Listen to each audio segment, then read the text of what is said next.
welcome back to my channel.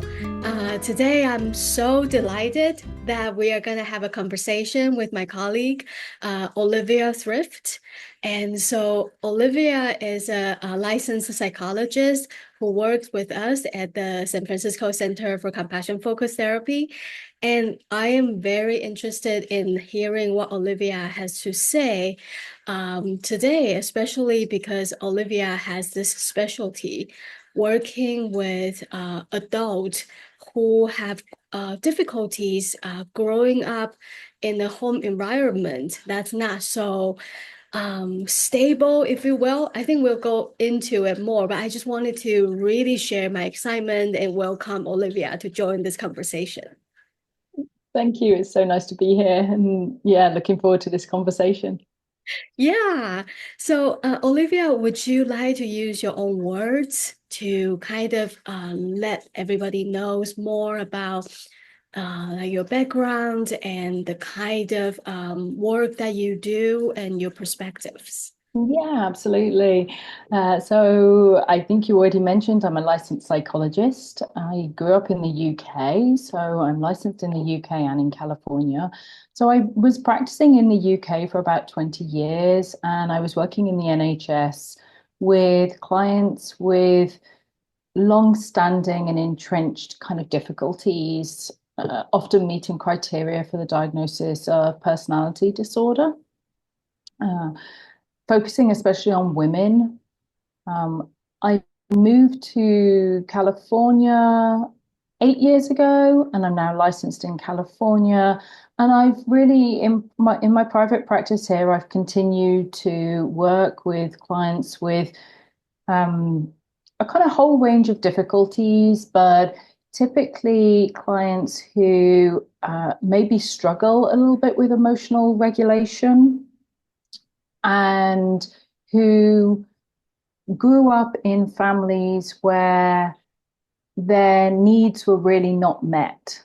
Um, and so in that regard, not just people who grew up in maybe the more obvious abusive um, kind of family environments, but really working with people whose emotional needs were not seen and were not met because their parents sadly were kind of not able to provide that for them. So that's one area that I kind of specialize in. And the other area is working with people who grew up in enmeshed families um, and enmeshed family dynamics. And often the people I work with are still trying to negotiate and navigate their relationships with their family of origin. Um, and so I help them to um, kind of explore the types of relationships they might want to kind of have with their family of origin, even though they're usually not living with them anymore. Yeah, I've been so fascinated and so happy that you are helping specifically with this population because it's like such a need or such an issue that tend to be overlooked. Yeah, Yeah. yeah, absolutely. I mean, what I found over the years and years of kind of working with clients is that uh, a lot of people would come and say, my childhood was fine. Like my parents gave me kind of like everything I needed. We went on nice holidays, and I never had to kind of ask for anything. And as I as we built up trust in the relationship and we started to explore kind of more deeply, uh, there was often something kind of missing. So I kind of think about this as like not what actually happened to the person, but what didn't happen to them and what should have happened or what needed to happen. And I think it's so much harder for people to be able to really kind of articulate what didn't happen because as kids we don't know what we needed and what didn't happen in the way, if there are things happening that shouldn't be happening, we often, sorry, not obviously, we often have a awareness of that. Um, so I think it can be very confusing for people because they can kind of land in adulthood with a feeling of kind of emptiness or something missing, and it's maybe hard to really know why, to really understand that. Yeah. Yeah, that's very true. And so, like, the reason why I thought this is so important to talk about in this series of interviews of with like related to different kind of like hoarding related issues or treatments. And so the reason why this is so relevant in this hoarding population is that I discovered that it's very often that people in who experience hoarding, they would, well, obviously they're not coming to therapy was to address like what you said about, oh, my emotional need was supposed to be met, therefore I'm not like really, I'm feeling something now because something happened in the past or something didn't happen in the past in my childhood. But sometimes people come to seek treatment for hoarding in my practice, and then they realize, oh, there's like I don't have enough self-worth. It's kind of like later on in the therapy process we discover the self-worth issues. Mm, And then later on, the more and more stories would be told by the clients about, oh yeah, when I was growing up, like it's always my sibling, like they have a very big personality, or like they get very angry all of a sudden, or they get mad at me, they accuse me for things, and then I feel like I have to shrink mm, to have them have all the space. Or it can be like emotionally unstable caretaker, like somebody who had drinking issue, taking mm, care of them growing up, and then they feel like, well, like their needs are not, their needs don't matter, or mm, they don't even know that there's such thing called my needs, and it's supposed to be met by my caretaker when I was a little child. And mm, so there's just a lot of intertwining issues about how we grew up and how we were treated growing up, and mm, how other people in the family, how they are, mm, and how that affects me, my development as a person. And now, like growing up, you're seeing yourself like I'm honoring things more than me. Like my space becomes storage interesting. for things Mm, because I don't matter. mm, yeah, yeah, yeah. That's really interesting. And um, it really resonated when you were saying that often people don't come to therapy with like they don't come because of this. They come for some other reason, and it's through working, over a period of time, isn't it, that we kind of come to really explore what, so I often see people, they come for because they're struggling in their relationship with their partner, or they're struggling with some really intense emotion, or maybe some diagnosis of anxiety and depression. And when we take time to really kind of explore what their childhood was like, often we come to see actually there were these kind of unmet needs. And one thing I'm always really mindful of is like it doesn't mean that we come from families who weren't really kind of loving or like trying their best. And I think that can be particularly confusing actually for people when there is this sense of the that they grew up in a kind of loving family with their parents kind of trying their best, but it's these other needs that maybe kind of weren't actually being met. And of course, there's no such thing as a perfect parent. It's a hard job being a parent, but I think when we really start to kind of look at things like how attuned were they, how much emotional validation was provided, Yeah, were you really kind of seen, were boundaries respected? right. Yeah, when you start to kind of explore these sorts of areas, then you kind of might start to see some patterns that help to make sense, help people make sense of what they're struggling with. Mm. Right. Right. Yeah, it's such a good reminder that you're pointing out that this is not about placing blames. Ah, It it's about like identifying kind of root causes or like mm, issues mm, that can be improved and worked through, mm, right? It's not about like blaming anybody. It's mm, more about, okay, so oh, that those needs were not being met, and how can we reparent ourselves? mhm. Look, kind of like going back to heal some of the things so that we can move forward. Um, Yeah.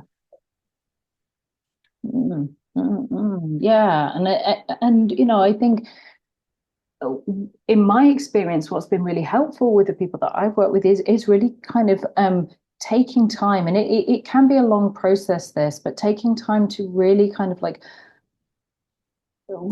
understand, I suppose, what are those like deep developmental psychological needs that we have when we're little, and how weren't they met? And of course, if they weren't met, there's probably very understandable reasons, so we can kind of have empathy and understanding for our parents.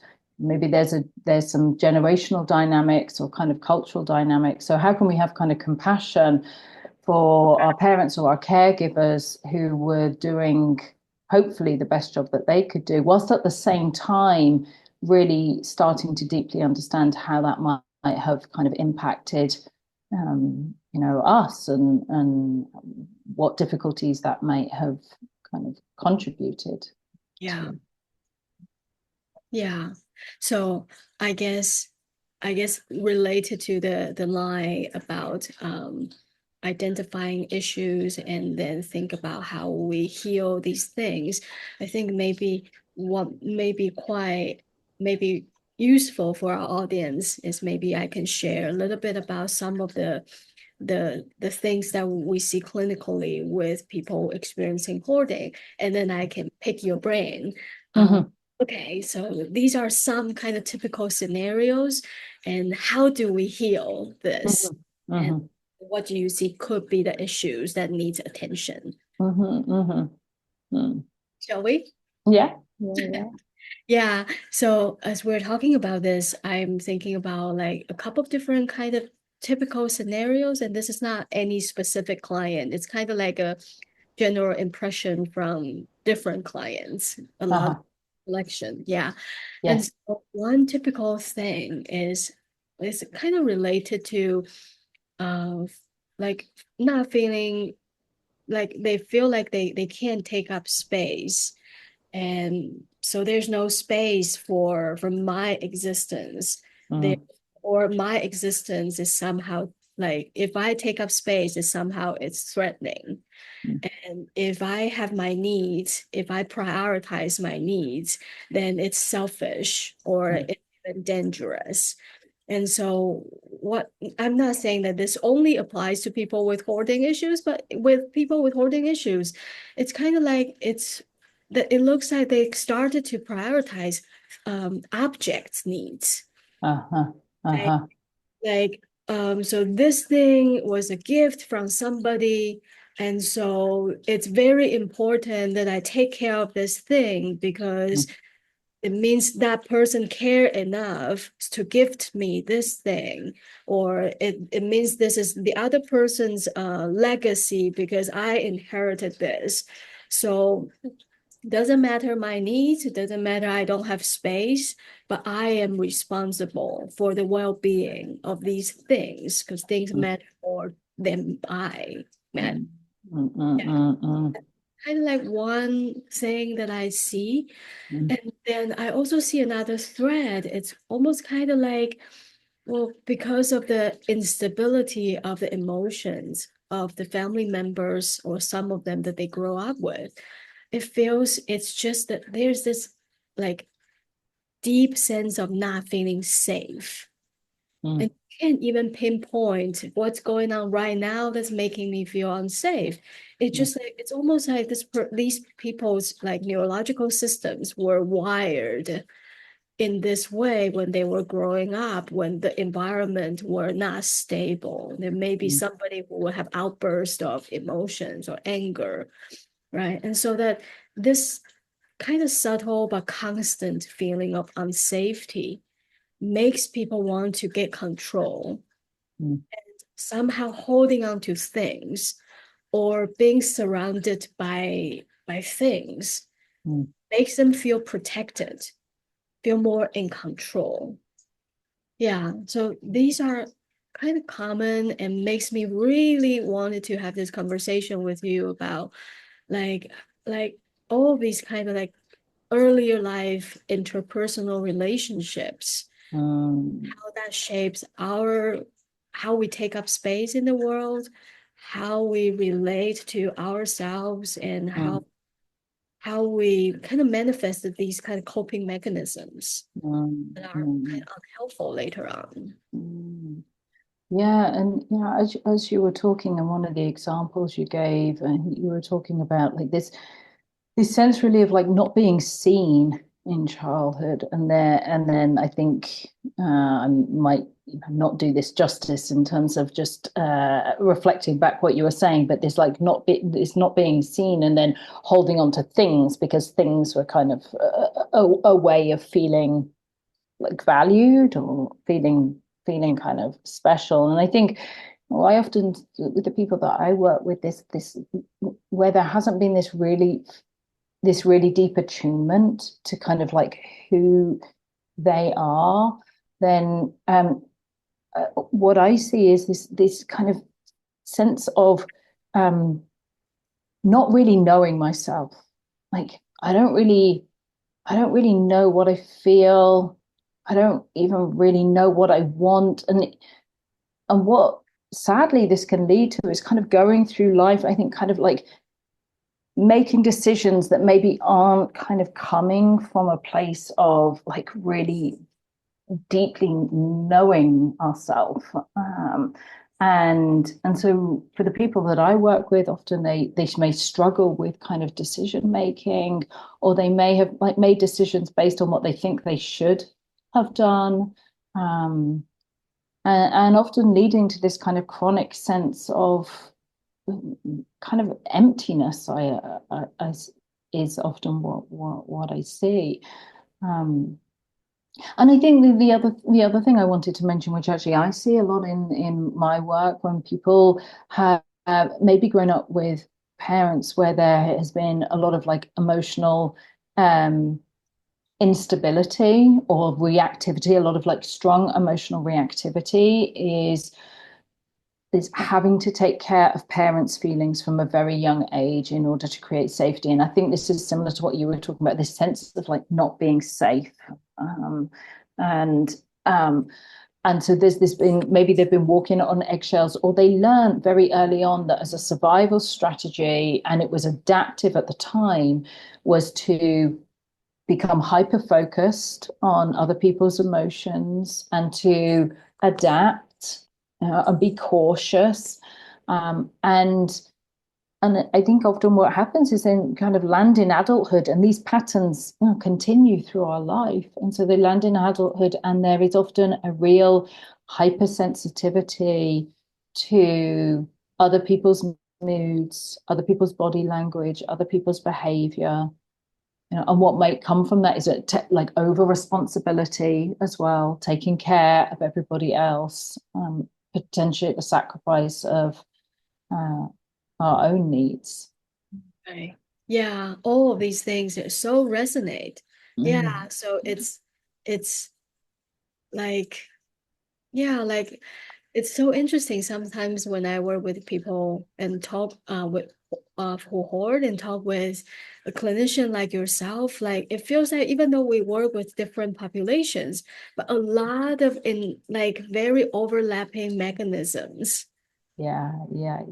Absolutely. Yeah, because I think that like at the root of behavior, I sometimes think of like behaviors that we see. Maybe it's kind of hoarding or any other behavior. I think of it as like the tip of the iceberg, and under behavior might be kind of thoughts, and under that might be emotions. But like at the bottom of the iceberg, that deep part of the iceberg that we don't see because it sits under the sea is these like deep emotional unmet needs. And, I think Yeah, drive so many different behaviors. I love that. That's so helpful. Yeah. So it's kind of like makes me think about how actually people may look very different on the surface and may even have like different kind of things that they have to navigate more with more effort. But Mm-hmm. now there are a lot of shared pain or shared suffering Mm-hmm. that it's actually all very relatable. Mm, mm, absolutely. Yeah. Yeah.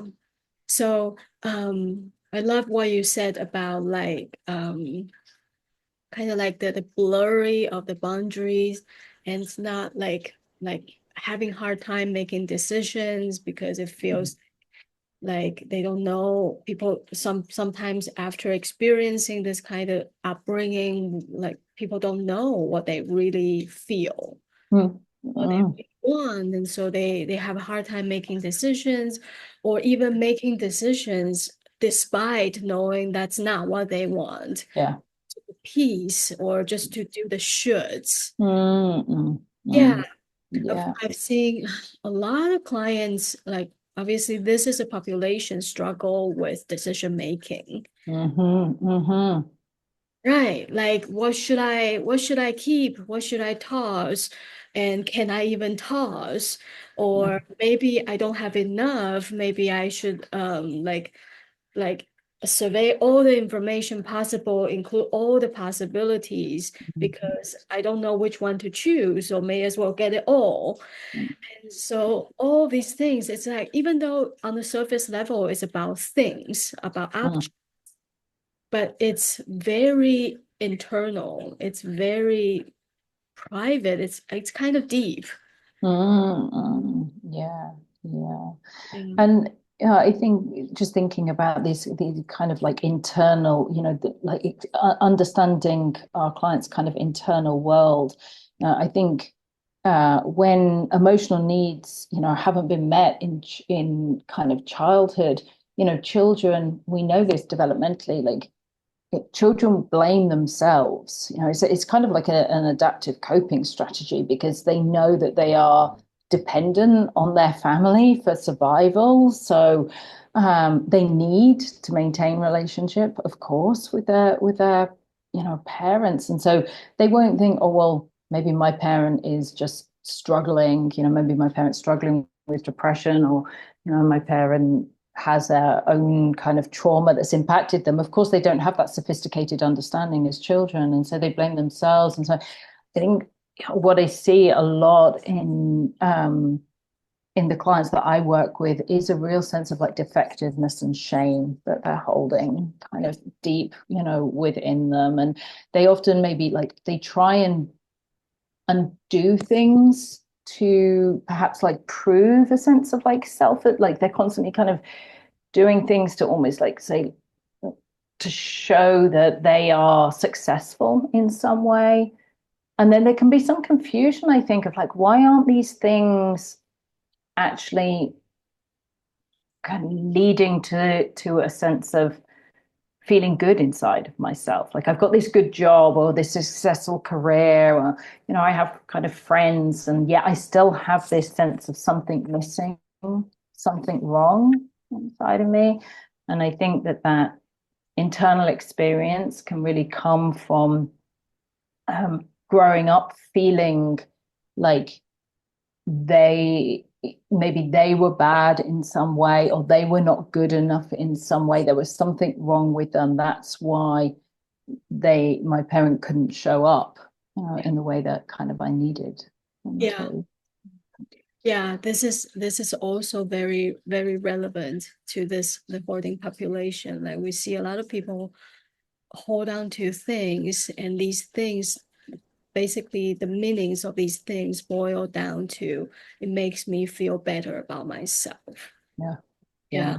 Yeah. like things from past career or letters or cards from other people in the Mm, past reminded them, oh, somebody so and so liked me. mm, mm, Like mm, like certain kind of outfit, like designer brands, like so you have good things, so it must mean that you are successful. It must mm, mean worthy. mm, mm, So there's like things can mean so many subtle, intangible things, and mm. used in a way to kind of cope with that shame.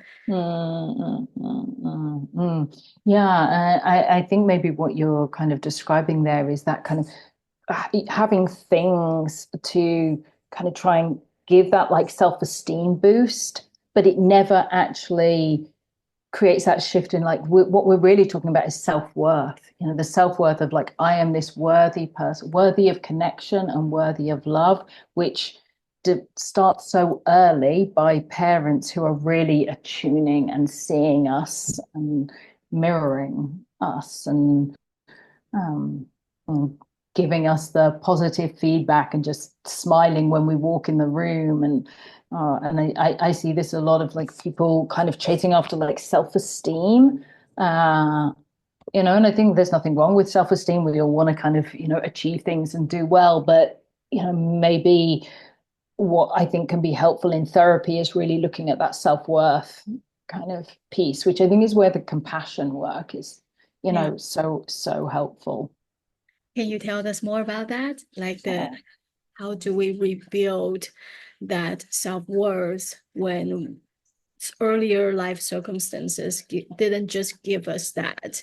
wow, yeah. Oh, how do we do that with the approach, the Yeah, compassion approach? approach. Yeah, of course. And I mean, I guess there's so many different ways that we can kind of bring that in, but I think really what we're trying to kind of cultivate is this part of ourselves. So in the work that I do, I think a lot about parts. We have parts of ourselves. So we might have this very vulnerable, like insecure part, which is a little bit of like what we've been talking about so far. And we might have a very critical part of ourselves as well, which kind of drives that defectiveness and shame that I was talking about earlier.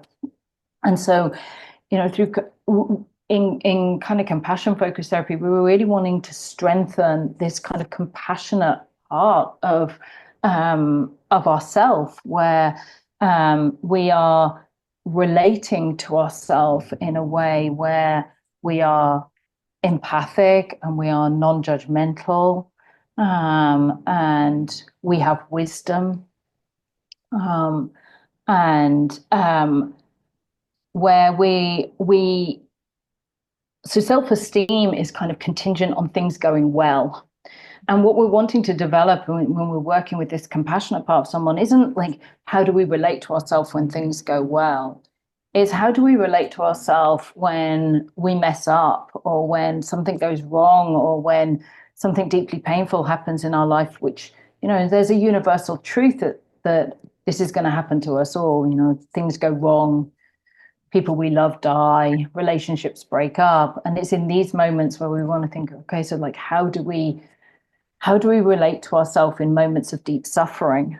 And in compassion focused therapy, we are building a set of kind of skills to help us go towards that suffering. Um, but without those skills, going towards suffering can be overwhelming. It triggers the critic part of us, or we get emotionally overwhelmed by it. So it makes sense that we might want to kind of like avoid that. So really, in compassion work, we're trying to develop this part of ourselves that can go towards the difficult things that we're experiencing and can kind of help us manage that to stay kind of in our window of tolerance. I don't know whether you've spoken before about window of tolerance and whether the listeners, well, that will make sense to listeners or not. But, yeah. Yeah. So I think I'm hearing that you're saying that basically it's almost like kind of like we're building an internal and compassionate parent. Yes, exactly. Yeah. I think of it that really, when I think about the compassionate part or, um, I really think about like what is a healthy parent? What are the attributes of a healthy parent? And really building that kind of sometimes even from scratch. You know, if people haven't got a blueprint of that, we're kind of starting from scratch. But like this really healthy parent that can really take care of these much more vulnerable parts of us, the parts that are kind of suffering, and that parent might have good emotion regulation skills, you know, and that parent might have a sense of kind of like strength, not overbearing kind of, you know, rigid strength, but just a kind of I've got this kind of, you know, kind of strength. And yeah, and that a good parent might have a lot of wisdom to kind of share, and distress tolerance skills, just like learning. So we learn skills of like, how do I manage these really intense emotions that come with being human? So I'm sure that you have in this process of building and developing that internal compassionate parents, there can be like a lot of grief to work through, right? Because that's basically confronting that I didn't have this kind of parents. I Yeah, have to develop it within myself. And yeah. there can be a lot of like sadness and anger and all of these kind of different things that we have to Yeah. work through. Oh yeah, absolutely. I mean, kind of going towards this stuff can bring up a lot of different kind of, you know, emotions. And I think when we start to kind of maybe connect to things that we didn't have, that I think is a universal truth that we all long for certain, we all long to have been parented in a certain way. And like I say, I want to be clear, you know, this isn't about blaming parents or kind of, you know, throwing them under a bus. Like, you know, we can develop compassion for our parents as well.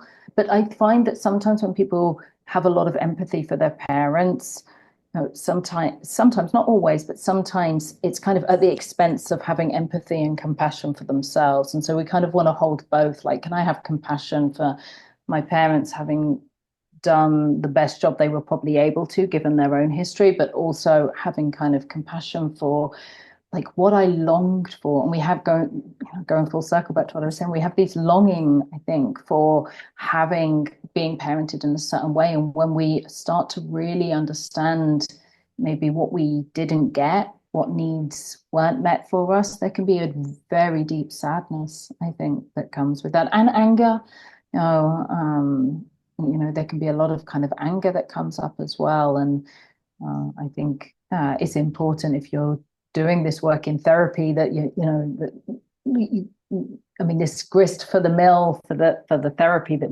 we work with whatever comes up when we and a lot of fear and a lot of blocks to kind of compassion, you know, as well. There's a lot of myths and misunderstandings about what compassion is as well. You know, needs to be explored, I think, in therapy. Yeah. Yeah. Well, thank you so much, Olivia. Yeah. I feel like this is kind of like there's so much in this part that we open up and we try to kind of like look into and name some of the big picture kind of things. But the healing journey through this, what we are describing, it's complex and it's rich. Yes, yeah, absolutely. Yeah, it is so complex. And, you know, I mean, I'm sure both of us could continue talking for kind of hours on this topic because there's so much to say as well. Okay. Yeah. And just to close, so if you have some advice for people who are kind of like maybe listening and like starting to consider how do I begin this healing journey, and especially like as a kind of like self-help thing that they can Mhm. start doing some maybe an exercise or maybe some kind of check-in or some like something that people can take home with and start working and using. What would you suggest? And can I just clarify? So you like for, and this is like for people listening where what uh they might be recognizing that there were like unmet needs for them or kind Yeah. of. Like people listening and th feeling like, oh, wow, I identify with all these things or some of these things that are talked about. And wow, man, I need to heal myself. I need to repair myself. What's that first step that maybe they don't have a therapist yet? Mm-hmm. Maybe they are looking for one, but they currently don't have one yet. But is there something that they can do for themselves in the meantime? Mm-hmm. I mean, I guess there's quite a lot of different things that kind of come to mind, and so I want to. It's going to be about exploring things and finding what works for you because there isn't a kind of like one size, fits all. But I think what is so linked in compassion with a compassion practice is just like mindful awareness. So where I would start is with if you can bring kind of just uh, some mindful awareness to what you're experiencing. If you can start a mindfulness practice, which isn't for everybody, I understand that, but where you are just taking some like I don't know, 5 minutes even, just some conscious time to sit and just be with yourself, um, and really start to tune inwards. Because, and the reason I'm saying this is because a lot of the people that I work with, there wasn't enough tuning in to them, like people really tuning in to who they are. And so we can give that to ourselves. We can start really tuning in to ourselves, uh, and deeply honoring our own kind of experience. Now, for some people, mindfulness practice can be, it can bring up a lot. So for some people, they find it helpful to join a mindfulness group or have a mindfulness kind of like tutor. But um, I often kind of encourage people to start with just a short kind of begin with short mindfulness kind of practices to start tuning inwards and being with yourself. Um, yeah. That's so important and so beautiful. Yeah, because a lot of times when we think about being out with ourselves, looks like we're scrolling down on the phone. Yeah. All time looks like, yeah, Yeah. Yeah. Yeah. Yeah. tune in and really feel what's going on internally. Yeah. And of course, that can bring up a lot and it can be kind of like overwhelming. So, it might be just starting with a 1 minute, practice. Um, yeah. Oh, thank you so much. Yeah, Mm. Yeah, thank you of so course. much again for sharing your wisdom. Yeah, yeah. Uh, Hope Thank that you so much for having me, and I've really enjoyed this conversation. likewise, likewise. Yeah. So thank you. All right. We'll see you next time. Mm.